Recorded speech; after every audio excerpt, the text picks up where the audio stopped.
जीत ले हम सारी दुनिया। बीच हमें आज बोने दो, रोज उसे थोड़ा बढ़ने दो। छू लेंगे आकाश हम, मन के विचार हकीकत बने। सिद्धि फल से आनंद देंगे, कोशिश कर बढ़े, सोच बुलंद करे।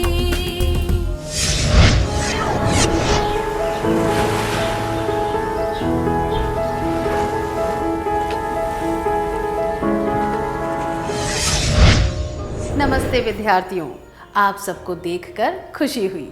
आइए आज की शुरुआत एक कहानी से करते हैं। विजया के पापा सेना में मेजर थे। सीमा पर आतंकवादियों से लड़ते हुए हाल ही में वे शहीद हो गए। इसके बाद भी विजया अपना जीवन सामान्य तरीके से जी रही थी, जैसे कि कुछ हुआ ही ना हो। विजया के दोस्त इस बात से बहुत हैरान थे। उसके कुछ दोस्तों को लग रहा था कि वह ये कैसे कर पाई। उसने कहा, मेरे साथ घर चलो, मैं समझाती हूँ। विजया ने कहा, पापा के निधन के बाद मैं बहुत दुखी थी, पर माँ ने मुझे कुछ दिखाया जिससे मेरा नज़रिया ही बदल गया। इसके लिए मैं उनकी आभारी हूँ। मैं तुम्हें भी वह दिखाती हूँ। चलो किचन में चलते हैं। विजया ने 3 पतीलों में पानी भरा। पहले पतीले में उसने गाजर डाले, दूसरे में अंडे और तीसरे में कॉफ़ी के दाने। उसने तीनों पतीलों को उबलने के लिए रख दिया। करीब 20 मिनट के बाद उसने गैस बंद कर दी। उसने गाजर निकालकर एक कटोरी में रखी, फिर अंडे एक कटोरी में रखे और एक कटोरी में कॉफ़ी वाला पानी रखा। फिर उसने अपने दोस्तों से पूछा, बताओ तुम्हें यहाँ क्या दिख रहा है? गाजर, अंडे और कॉफ़ी, उन्होंने कहा। उसने अपने दोस्तों से कहा कि वे गाजर को छू कर देखें। उन्होंने देखा कि गाजर नरम हो गई थी। फिर उसने कहा कि वे एक अंडा निकालकर उसे तोड़ें। अंडे का छिलका निकालने के बाद उन्होंने देखा कि अंडा सख्त हो गया था। अंत में उसने उन्हें कॉफ़ी चखने को कहा। दोस्तों ने जायकेदार कॉफ़ी को चखा। फिर उसके दोस्तों ने पूछा, विजया तुम क्या कहना चाहती हो? विजया ने समझाया कि इन सब चीज़ों को एक ही परिस्थिति से गुजरना पड़ा है, उबलता हुआ पानी। पर हर एक चीज़ की प्रतिक्रिया अलग थी। गाजर बहुत सख्त थी, पर उबलते हुए पानी में नर्म और कमज़ोर पड़ गई। अंडा बहुत नाजुक था। उसके पतले छिलके ने अंदर के पदार्थ को सुरक्षित रखा था, पर उबलते हुए पानी में वह सख्त हो गया। पर कॉफ़ी के दाने सबसे अलग थे। उबलने के बाद उन्होंने पानी को ही बदल दिया। इनमें से तुम क्या हो? उसने अपने दोस्तों से पूछा। जब कोई परेशानी तुम्हें दस्तक देती है तो तुम्हारी प्रतिक्रिया क्या होती है? तुम गाजर हो, अंडा हो या फिर कॉफ़ी के दाने हो? उसने और समझाते हुए कहा, इस तरह सोचो, मैं क्या हूँ? क्या मैं गाजर हूँ जो ताकतवर दिखता है, पर दर्द और कठिनाई से मुरझाकर अपनी ताकत खो देता है? क्या मैं अंडा हूँ जिसका दिल बहुत कमज़ोर है, पर गर्मी से वह बदल जाता है? क्या मैं पहले तरल था, पर मृत्यु, कठिनाई, आर्थिक तंगी या किसी परेशानी के बाद सख्त हो गया हूँ? क्या मेरी छाल वैसी ही दिखती है, पर अंदर से मैं कड़वाहट से भर गया हूँ और सख्त दिल वाला हो गया हूँ? या फिर मैं कॉफ़ी के दानों जैसा हूँ? कॉफ़ी के दाने गर्म पानी को बदल देते हैं। वही पानी जो उन्हें तकलीफ़ देता है, वह उसे परिवर्तित कर देते हैं। जब पानी गर्म होता है तो वे अपनी खुशबू और रंग उसमें डाल देते हैं। अगर तुम कॉफ़ी के दानों जैसे हो कि जब परिस्थितियाँ सबसे खराब होती हैं तो तुम बेहतर बन जाते हो, और अपने आसपास की परिस्थिति को बदल देते हो। जब अंधेरा छा जाता है और सबसे कठिन समय आता है, तब क्या तुम और बुलंद हो जाते हो? तुम गाजर हो, अंडा हो या फिर कॉफ़ी हो? अगर आप विजया के दोस्त होते तो आप इसका क्या जवाब देते? ज़रा इसके बारे में सोचिए।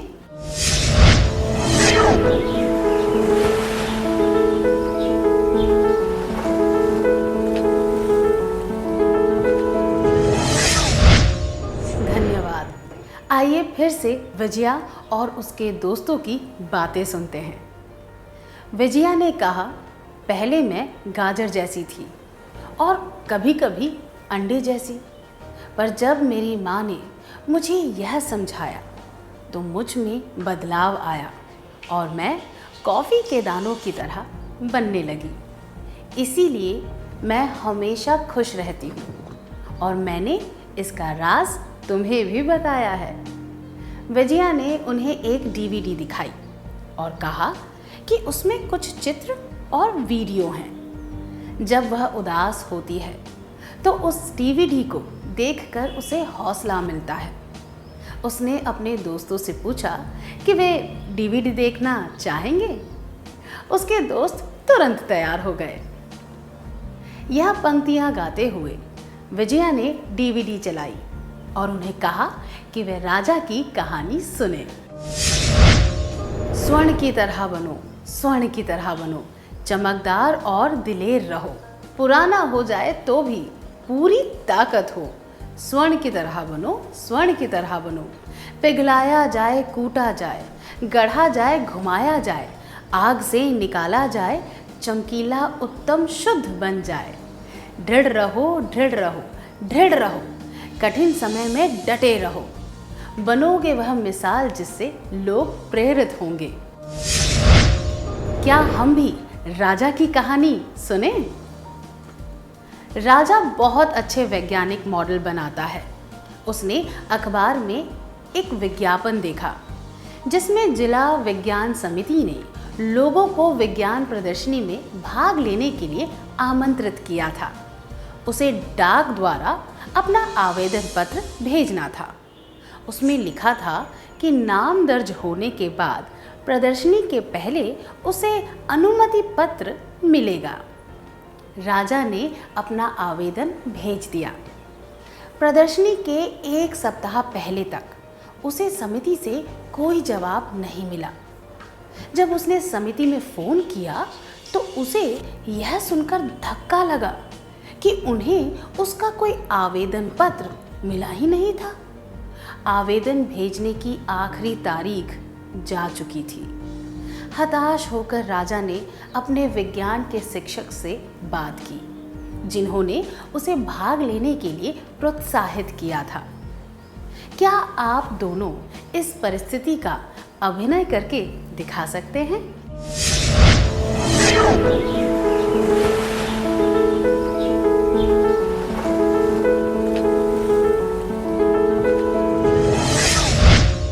धन्यवाद, बहुत अच्छा अभिनय था। क्या आपने कभी चींटियों को ध्यान से देखा है? जब वे खाना ले जा रही होती हैं और रास्ते में कोई रुकावट आ जाती है तो वे उस टुकड़े को वहीं छोड़कर दूसरा खाना ढूंढने लग जाती हैं।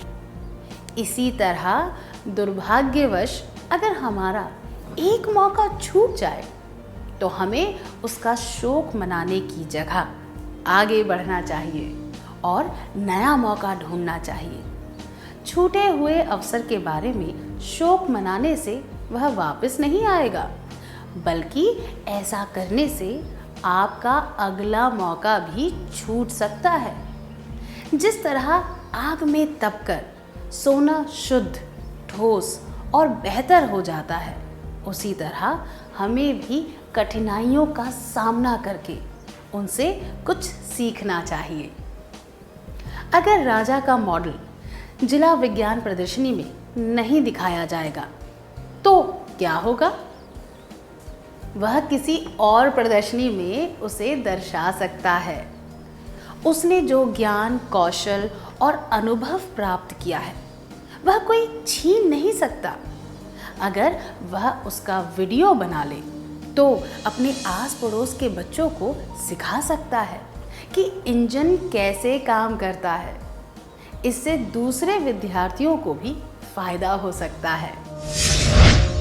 अनजानी कठिनाइयों का सामना करने के लिए हमें दृढ़ रहना चाहिए।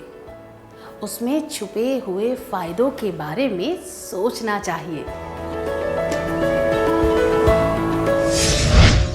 चलिए फिर से विजया और उसके दोस्तों के बारे में सुने। विजया ने कहा, जब भी मैं कोई अवसर गवा देती हूँ तो मैं राजा की कहानी याद करती हूँ। इससे मुझे हौसला मिलता है कि यह कठिनाई भी गुजर जाएगी और मैं नए अवसर खोजने लगती हूँ। वॉल्ट डिज्नी की ये पंक्तियाँ कहते हुए उसने अगला वीडियो चलाया। मैंने ठान लिया कि मैं सफल बनूंगा।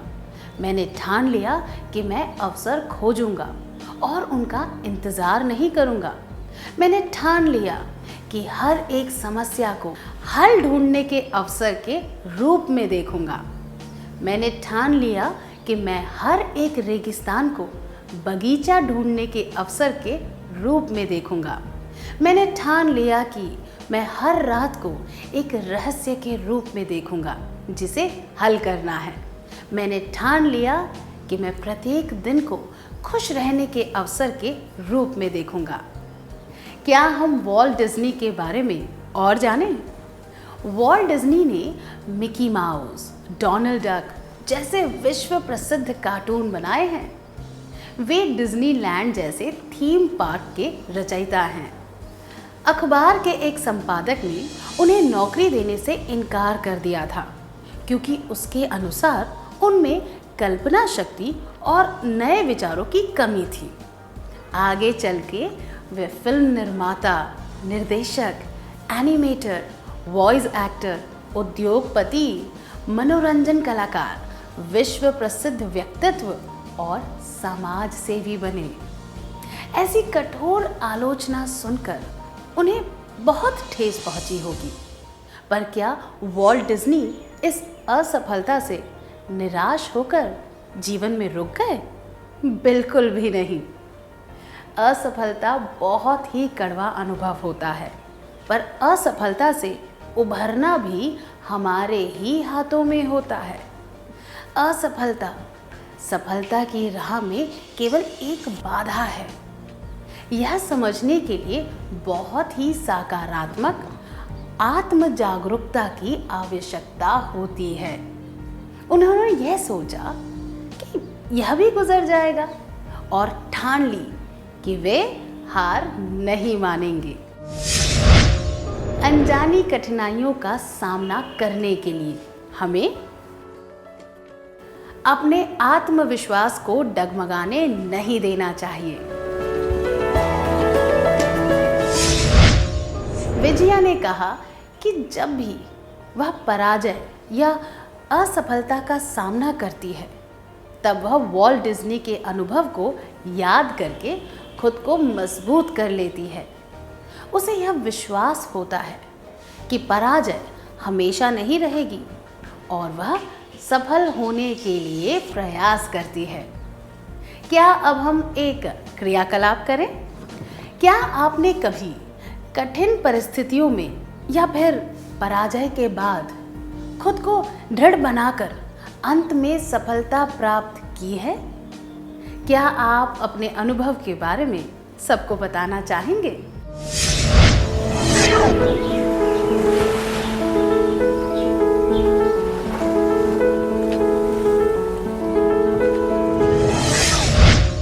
धन्यवाद। ऐसी सफलता बहुत ही मीठी लगी होगी, है ना? इस सुनहरे शब्दों को हमेशा याद रखिए। यह भी गुजर जाएगा। मैं हिम्मत नहीं हारूंगा या हारूंगी।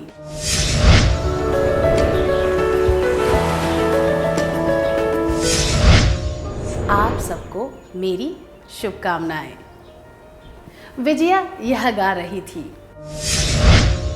मैं एक लहर हूँ, मैं उठती हूँ और गिरती हूँ। मैं गिरती हूँ ताकि फिर उठ सकूँ। मैं निरंतर चलती रहती हूँ। समय के किनारों पर, जीवन के समुद्र में मैं हमेशा चलती रहती हूँ। फिर उसने अगला वीडियो चलाया और महेश की कहानी सुनाई।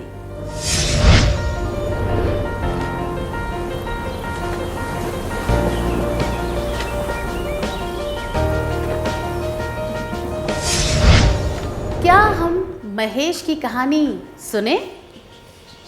महेश एक टेलर था और छोटी मोटी कमाई से अपना घर चलाता था। किसी अप्रत्याशित घटना की वजह से उसके मालिक को दुकान बंद करनी पड़ी। महेश की तरह और भी लोगों की नौकरी चली गई। अब महेश को क्या करना चाहिए? 1. नौकरी जाने का शौक मनाना चाहिए। 2. पैसे कमाने के लिए आसान तरीके ढूंढने चाहिए। 3. अपनी एक सिलाई की दुकान खोलनी चाहिए। 4.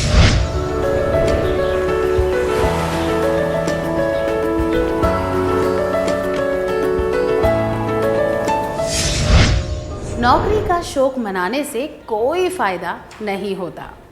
आसान तरीके लंबे समय तक काम नहीं आएंगे और गलत तरीके अपनाने से वह परेशानी में भी पड़ सकता था।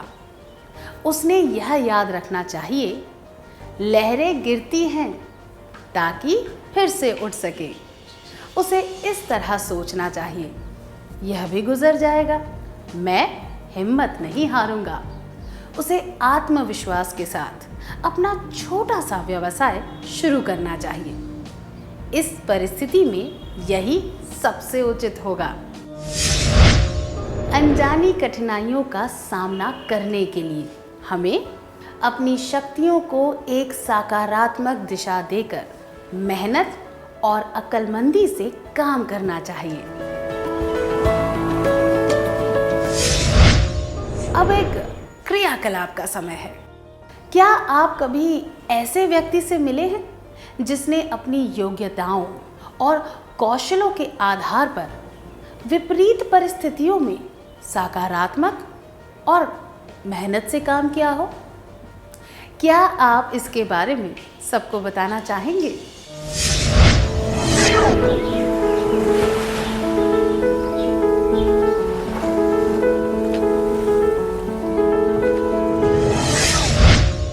धन्यवाद, यह बहुत ही प्रेरणादायक था। विजया ने कहा, महेश की कहानी से मुझे मेहनत करने की प्रेरणा मिलती है। विजया एक और गाना गाने लगी। वह गीत है, गेंद की तरह बनो, गेंद की तरह बनो, गिरकर वापस उठती है, कभी डूबती नहीं है। तुम भी गम में मत डूबो, हौसले बुलंद रखो, गेंद की तरह उठो, गेंद की तरह उठो। फिर उसने कहा, चलो सुजाता की कहानी सुनते हैं। क्या हम भी वह कहानी सुने? यह सुजाता है।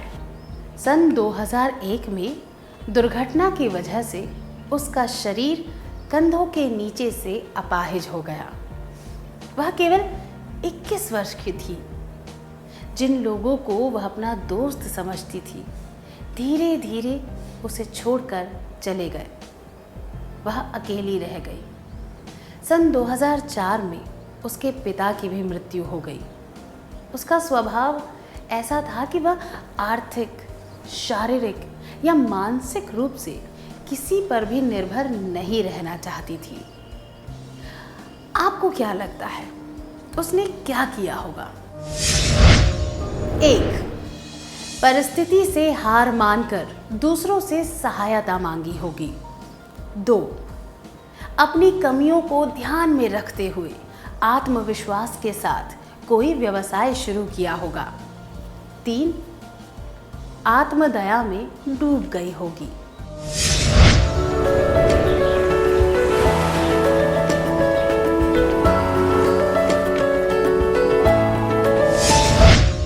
सुजाता बहुत बुरे हादसे का शिकार हुई, जो किसी भी व्यक्ति के साथ हो सकता है। वह जीवन भर के लिए अपाहिज हो गई और दोस्तों वह सहायकों का साथ भी छूट गया। पर इन परिस्थितियों में भी उसमें सफल बनने की और आत्मनिर्भर होने की इच्छा थी।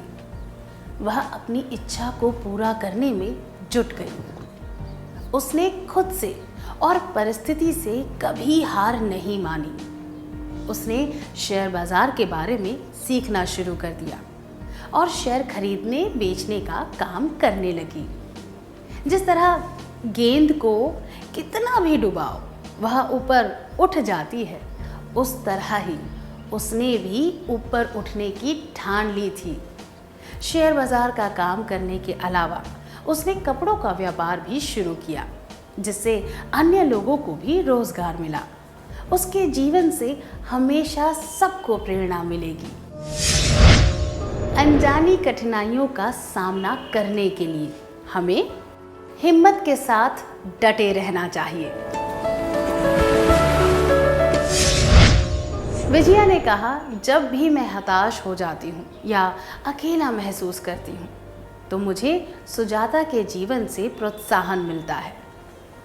उसने इन शब्दों को जी कर दिखाया है, यह भी गुजर जाएगा, मैं हिम्मत नहीं हारूंगी या हिम्मत नहीं हारूंगा।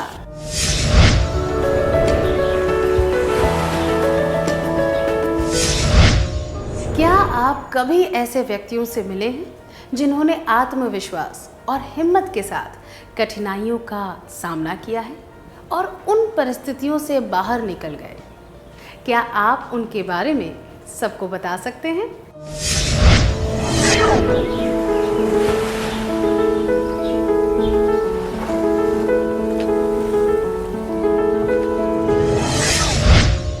धन्यवाद। क्या अब हम सत्र का सार संक्षेप कर लें?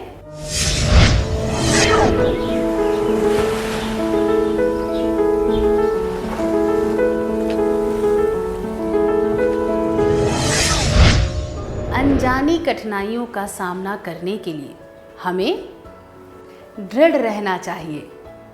उसमें छुपे हुए फायदों के बारे में सोचना चाहिए। अपने आत्मविश्वास को डगमगाने नहीं देना चाहिए। हिम्मत के साथ डटे रहना चाहिए। इतनी अच्छी तरह सार संक्षेप करने के लिए धन्यवाद। क्या अब हम थोड़ा गृह कार्य लिख लें ताकि ये बातें अच्छी तरह समझ आ जाएं?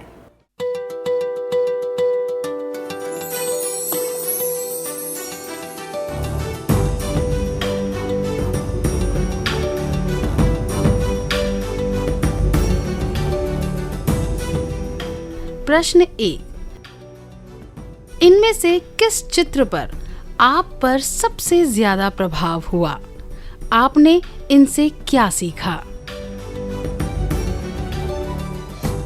प्रश्न 2, आप और आपके दोस्त स्कूल की तरफ से खेल-कूद प्रतियोगिता में गए हैं। खेल के कठिन समय में आपने तुरंत ही एक साहसी निर्णय लिया, जिससे आपकी टीम कप जीत गई। अखबार में फोटो के साथ यह खबर छपी। खबर में आपके बारे में कुछ नहीं लिखा था और आपकी फोटो भी नहीं थी, पर आपके सबसे अच्छे मित्र की फोटो छपी थी और उसका नाम भी खबर में आया था। आपकी प्रतिक्रिया क्या होगी? उत्तर: 1, मुझे बहुत दुख होगा क्योंकि मेरे प्रयास पर किसी ने भी ध्यान नहीं दिया। 2, मैं यह सोचकर खुद को सांत्वना दूंगा या दूंगी कि मैंने इस जीत में बहुत बड़ा योगदान दिया था और अगली प्रतियोगिता की तैयारी करूंगा या करूंगी। 3, मैं सबको यह बताऊंगा या बताऊंगी कि इस जीत में मेरा योगदान सबसे ज्यादा था।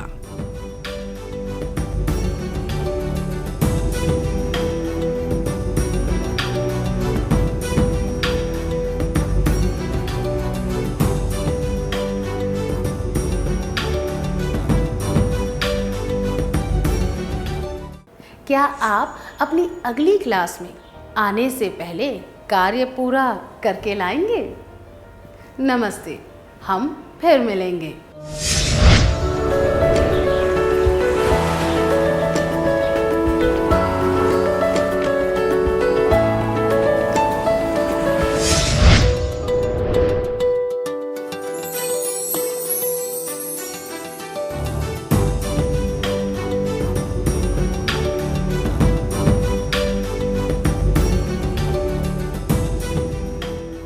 प्रश्न 1, इनमें से किस चित्र पर आप पर सबसे ज्यादा प्रभाव हुआ? आपने इनसे क्या सीखा?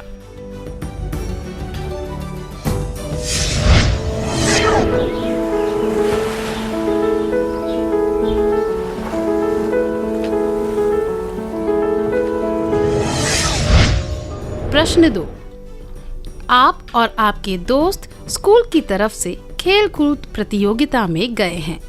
खेल के कठिन समय में आपने तुरंत ही एक साहसी निर्णय लिया, जिससे आपकी टीम कप जीत गई। अखबार में फोटो के साथ यह खबर छपी। खबर में आपके बारे में कुछ नहीं लिखा था और आपकी फोटो भी नहीं थी, पर आपके सबसे अच्छे मित्र की फोटो छपी थी और उसका नाम भी खबर में आया था। आपकी प्रतिक्रिया क्या होगी? यह जवाब, मुझे बहुत दुख होगा क्योंकि मेरे प्रयास पर किसी ने भी ध्यान नहीं दिया, अनुचित है, क्योंकि दुखी होने से कुछ भी हासिल नहीं होगा। यह जवाब, मैं सबको यह बताऊंगा या बताऊंगी कि इस जीत में मेरा योगदान सबसे ज्यादा था, भी अनुचित है। यह दर्शाता है कि आपके दोस्त को सम्मान मिला है, इसीलिए आपको ईर्ष्या हो रही है। जबकि यह जवाब, मैं यह सोचकर खुद को सांत्वना दूंगा या दूंगी कि मैंने इस जीत में बहुत बड़ा योगदान दिया था और अगली प्रतियोगिता की तैयारी करूंगा या करूंगी, उचित है, क्योंकि यह दर्शाता है कि आप सकारात्मक तरीके से सोचकर मेहनत करने में अपना मन लगा रहे हैं। कठोर वास्तविकताओं का सामना करने के लिए यह आवश्यक है। आपने कौन सा उत्तर चुना?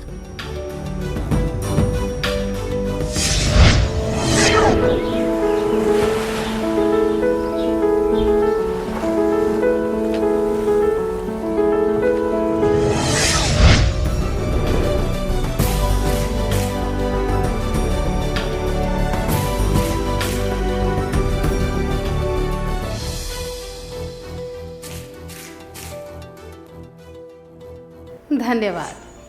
क्या अब हम अगला सत्र शुरू करें?